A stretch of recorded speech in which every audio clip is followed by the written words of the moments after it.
Welcome learners, শুভ্রকান্ত চ্যানেলে তোমাদের প্রত্যেককে স্বাগত। আজকে পদার্থবিজ্ঞানের একটা গুরুত্বপূর্ণ চ্যাপ্টার্স আমরা আলোচনা করব, যেখান থেকে বিগত বছরগুলোতে অনেকগুলো প্রশ্ন তোমাদের এসেছে এবং বিগত বছরটা যদি তোমরা রিসার্চ করে দেখো তাহলে দেখবে প্রচুর প্রশ্ন শুধুমাত্র এই ইউনিট, পরিমাপ যন্ত্র এখান থেকেই কিন্তু পাওয়া যায়। তো চলো আজকের এই ক্লাসটাতে আমরা এই চ্যাপ্টার সংক্রান্ত যেসব প্রশ্ন এসেছে এবং আসতে পারে সেই সমস্ত বিষয়গুলোকে ছেঁকে বের করা হয়েছে, সেগুলো সমস্ত আলোচনা আমরা করব। তো আজকের চ্যাপ্টার সেটা হচ্ছে ইউনিট, পরিমাপ যন্ত্র। প্রথম যেটা সেটা ইউনিট। এখন আমরা প্রথমেই ইউনিট সংক্রান্ত যে প্রশ্নগুলো সেগুলো করব। তো চলো একদম প্রথম প্রশ্নটা দেখো কি আছে। একদম প্রথম প্রশ্নে আছে যে বৈদ্যুতিক শক্তি তার বাণিজ্যিক ইউনিট কি, অর্থাৎ আমরা বাড়িতে যে কারেন্ট ইলেকট্রিসিটি ব্যবহার করি তার বাণিজ্যিক ইউনিট কি। দেখো মনে রাখবে বৈদ্যুতিক শক্তির বাণিজ্যিক ইউনিট হচ্ছে কিলোওয়াট ঘন্টা। ঠিক আছে, কিলোওয়াট ঘন্টা মানে 1 ঘন্টায় 1 কিলোওয়াট। তাহলে এখানে অপশন সি হবে অ্যান্সার। এই বিষয়ে একটু বলে নিই, কিলোওয়াট ঘন্টা যদি বৈদ্যুতিক ক্ষমতার শক্তির একক হয়, বাণিজ্যিক ইউনিট হয়, তাহলে 1 কিলোওয়াট ঘন্টা বলতে আমরা কি বুঝবো? আচ্ছা, কিলোওয়াট মানে কি? কিলো মানেই তো 1000, তাহলে 1000 ওয়াট আর ইন্টু 1 ঘন্টা। আবার 1 ঘন্টাকে যদি আমি সেকেন্ডে করি তাহলে 1 ঘন্টা মানে 3600 সেকেন্ড, 60 ইন্টু 60 3600 সেকেন্ড, তাহলে 1000 ইন্টু 3600। তাহলে এটা দাঁড়াচ্ছে দেখো 3.6 ইন্টু 10⁶। 5টা শূন্য আছে কিন্তু 3-এর পর একটা দশমিক দেওয়া হচ্ছে এবং তারপরে একটা সংখ্যা 6 আছে, তাই ওটাকে 10⁶ করা হচ্ছে। তাহলে এই যে 10⁶ হলো, এইখানটা 1000টা কী হলো? ওয়াট, ঠিক না? আর এই যে 3600টা কী হলো? সেকেন্ড। আর ওয়াট সেকেন্ড এই ইউনিটটাকেই আমরা কি বলি? এই ইউনিটটাকে বলি আমরা জুল।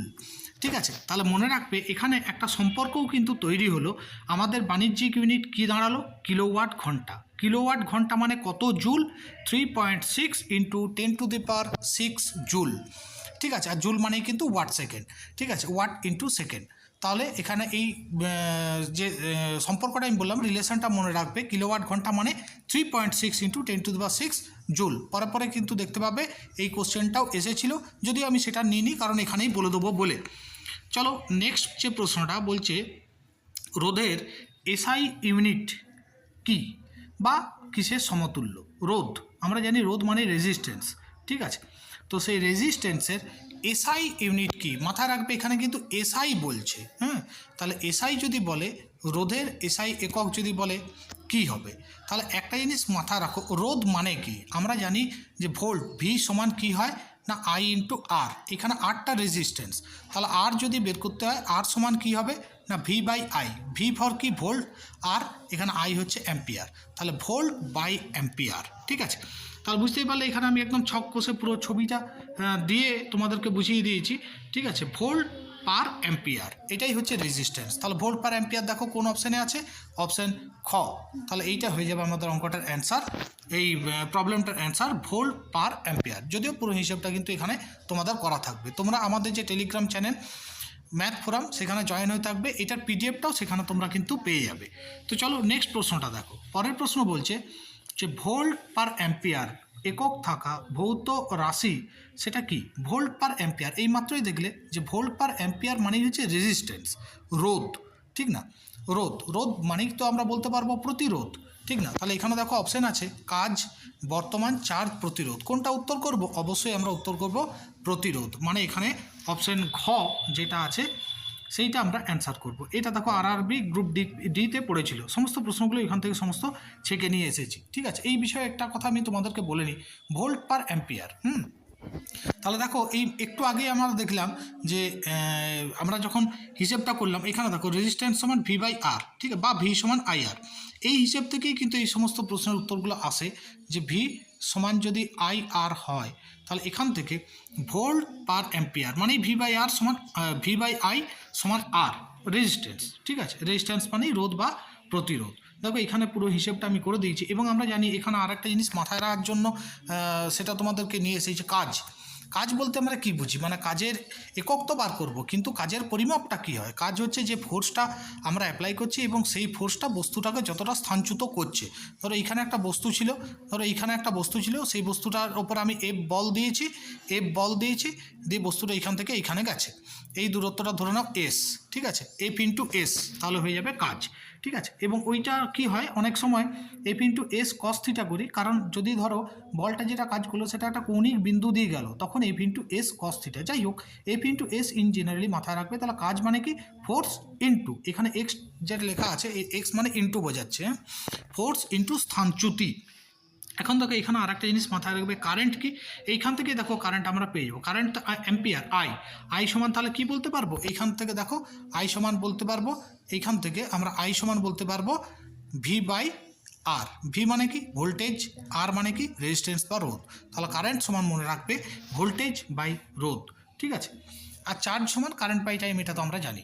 পরের প্রশ্নটায় এসো। পরের প্রশ্নটা দেখো বলছে যে প্রতিরোধের একক কী, অর্থাৎ প্রতিরোধ যেটা আমরা দেখলাম যে ভি সমান আই আর, তাহলে সেখানে আর সমান কি ভি বাই আই, তাহলে ভি বাই আই এইটা হচ্ছে আমাদের প্রতিরোধের একক, ঠিক আছে।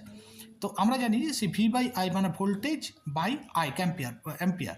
তাহলে ভোল্টেজ ওপরে ভি আর নিচে হচ্ছে আই, এই যে অনুপাতটা এটাকে আমরা বলি ওহম, ঠিক আছে। তাহলে এখানে দেখো অপশান আছে অ্যাম্পিয়ার, কুলম, অ্যাম্পিয়ার তো কারেন্টের, কুলম হচ্ছে ভোল্টের, ওহম হচ্ছে আমাদের রেজিস্ট্যান্স বা প্রতিরোধের একক। তাহলে মনে রাখবে বৈদ্যুতিক বর্তনীতে তড়িৎ প্রবাহের বিরোধিতা মানে কিন্তু রেজিস্ট্যান্স বা প্রতিরোধ করার একটা পরিমাপ হলো রেজিস্ট্যান্স। প্রতিরোধের একক কি না ওহম, ওহম। ঠিক আছে, চলো এবার নেক্সট প্রশ্ন বা 5 নম্বর প্রশ্নে আসি। 5 নম্বর প্রশ্ন দেখো বলেছে যে ইন্ডিউস সম্ভাব্য পার্থক্যের এসআই ইউনিট কি। আচ্ছা, ইন্ডিউস মানে কি, ইন্ডিউস হচ্ছে সম্ভাব্য পার্থক্য, যেটা আমরা পরিমাপ করে ইএমএফ দিয়ে, ঠিক আছে, ইএমএফ, ইন্ডিউস ইএমএফ বলি না, ঠিক আছে। বিভব পার্থক্য এর আগে আমরা পড়েছি 9 10-এ, সেটাকে বলা হয় বিভব পার্থক্য, ঠিক আছে। তাহলে এই যে বিভব পার্থক্য তার এসআই ইউনিট কি, মাথায় রাখবে এসআই ইউনিট কি, এসআই ইউনিট হচ্ছে ভোল্ট। বিভব পার্থক্য, ধরো কোনো একটা তড়িৎ বর্তনী আছে, এদিকে একটা অ্যানোড ক্যাথোড বা যাই হোক, এখানে আমার তড়িৎ দ্বার আছে দুটো, এদিকে একটা, তাদের মধ্যে যেটা বিভব পার্থক্য সেটাকে আমরা কি বলি, সেটাকেই তো আমরা বলি ভোল্ট, ঠিক না। তাহলে এখানে আমাকে বলতে চাইছে যে ইনডিউস সম্ভাব্য যে পার্থক্যের এসআই ইউনিট কি না ভোল্ট। ইনডিউসড ইএমএফ শুধুমাত্র সম্ভাব্য পার্থক্য, তাই এর ইউনিট কি না শুধুমাত্র ভোল্ট। চলো আসি নেক্সট প্রশ্নে। রোধের রেজিস্ট্যান্স এর এসআই ইউনিটটা কি। একটু আগেই তোমরা দেখলে যে রোধ বা রেজিস্ট্যান্সের ক্ষেত্রে এসআই ইউনিট যদি আমাকে বের করতে, যেহেতু এসআই ইউনিট বার করতে বলেছে, তাহলে রোধের জন্য ওহম, আর যেহেতু এসআই ইউনিট তাই নেব মিটার, ফলে ওহম পার মিটার। এখানে দুটো অপশান অরিজিনালি সেম হয়ে গেছে, তো যাই হোক অপশান ঘ হয়ে যাচ্ছে অ্যান্সার। মাথায় রাখবে রোধের এসআই ইউনিটটা কি না ওহম পার মিটার, ঠিক আছে। তো এই যে বৈদ্যুতিক প্রতিরোধকতা সেটা হচ্ছে একটা সম্পত্তি যা পরিমাপ করে যে কতটা প্রভাব আমি পাঠাবো আর কতটা নয়, ঠিক আছে। দেখবে ফ্যানের রেগুলেটর যখন আমরা ঘোরাই 1 2 3 4 5, তার মানে কি রেজিস্ট্যান্সটা আমি যদি কমাই তাহলে পরে কারেন্ট ইলেকট্রিসিটিটা বাড়বে এবং ফ্যানটা জোরে ঘুরবে। আবার যত 5 4 3 2 1 করবো তখন রেজিস্ট্যান্সটা আমি বাড়িয়ে দিচ্ছি, ফলে কারেন্ট ইলেকট্রিসিটি কম যাচ্ছে, ফ্যান কম ঘুরছে। এইভাবে আমরা কি করতে পারি, রোধটাকে কন্ট্রোল করতে পারি। চলো নেক্সট প্রশ্নটায় আসি। নিউটন পরিমাপ করার একক কী। নিউটন দ্বারা আমরা কি পরিমাপ করি, এটা আমরা সবাই জানি, নিউটন দ্বারা বল পরিমাপ করা হয়, তাই না, বল। তাহলে দেখো এখানে অপশানগুলো আছে শক্তি, বল, চাপ নাকি প্রতিরোধ, ঠিক আছে। নিউটন দ্বারা কিন্তু বল পরিমাপ করা হয়, তাহলে বল পরিমাপের এককেই হচ্ছে নিউটন, ঠিক আছে।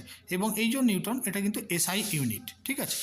তো দেখো এটাও কিন্তু পড়েছিল প্রিভিয়াস ইয়ারে। এখানে এই উত্তরের সাপেক্ষে কয়েকটা ছোটোখাটো জিনিস আমাদেরকে জেনে নেওয়ার দরকার আছে, বিভিন্ন পরিমাপ এবং তাদের এসআই ইউনিট, কারণ এইগুলো খুব বেশি পড়ে, যার জন্য আমি ছক করে তোমাদের সামনে এনেছি। শক্তির এসআই ইউনিট কি ওয়াট। ফোর্স বা কাজ, বল, কাজ তো বল ইন্টু ডিসপ্লেসমেন্ট। ফোর্স অর্থাৎ বল, তার এসআই ইউনিট কি না নিউটন। চাপের এসআই ইউনিট কি পাস্কেল। প্রতিরোধের এসআই ইউনিট কি না ওহম, ঠিক আছে। তাহলে এখান থেকে দেখতে পেলে তোমরা যেটা মাথায় রাখবে, এই চারটা আমি আবার বলে দিচ্ছি কারণ এই চারটা ঘুরে ফিরে কিন্তু বহুবার পড়েছে, সেগুলো আমি অ্যাভয়েড করে জাস্ট একটা ছক তৈরি করে দিয়েছি। সেটা কি, শক্তির এসআই ইউনিট হচ্ছে ওয়াট, বলের এসআই ইউনিট হচ্ছে নিউটন, চাপের এসআই ইউনিট হচ্ছে পাস্কাল, প্রতিরোধের এসআই ইউনিট হচ্ছে ওহম। চলো নেক্সট প্রশ্নটায় আসি। পরের প্রশ্নটা হচ্ছে শব্দ তরঙ্গ ফ্রিকোয়েন্সি। আমরা বলি না 65 ডেসিমেলের উপরে কথা বলা চলবে না, ঠিক আছে, ইত্যাদি। এই যে এসআই ইউনিটটা কোন পদার্থবিজ্ঞানীর নামকরণে নাম চিহ্নিত হয়েছে? দেখবে আমরা শব্দের একক যখন প্রকাশ করি তখন বলি হার্জ, HZ। ইউনিটটাকে এইভাবে লিখি HZ, hertz.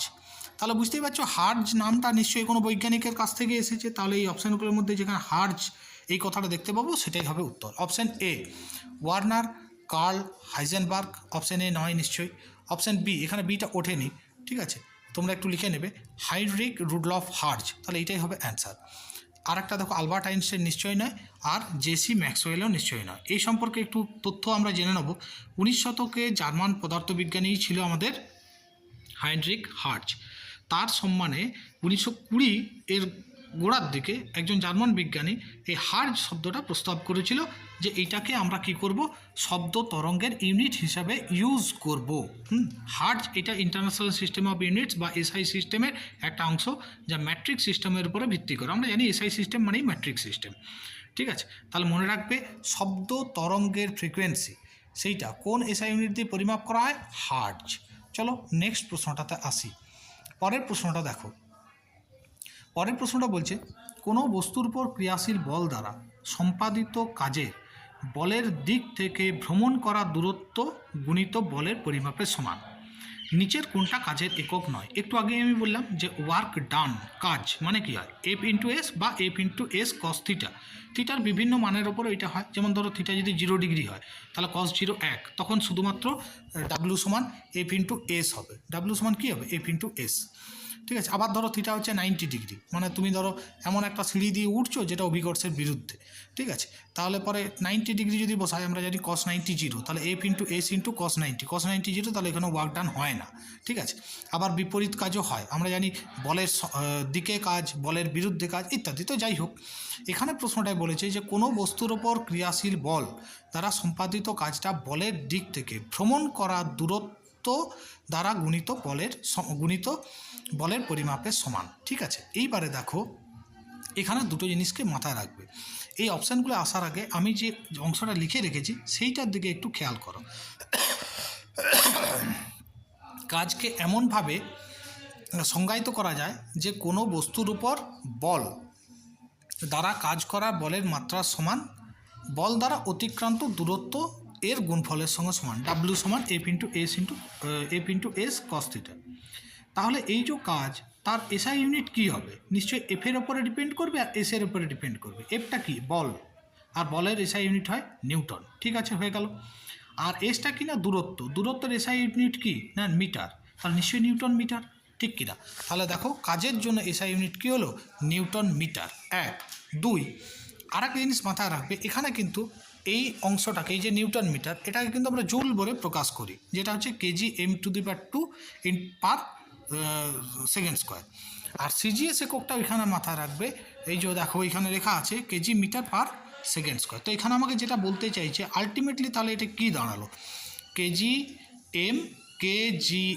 KG metre per second square, মানে kg into metre per second square, metre per second square, kg metre per second স্কোয়ারই হচ্ছে তাহলে আমাদের কাজ, এটার ইউনিটটা বলতে পারবো, ঠিক আছে।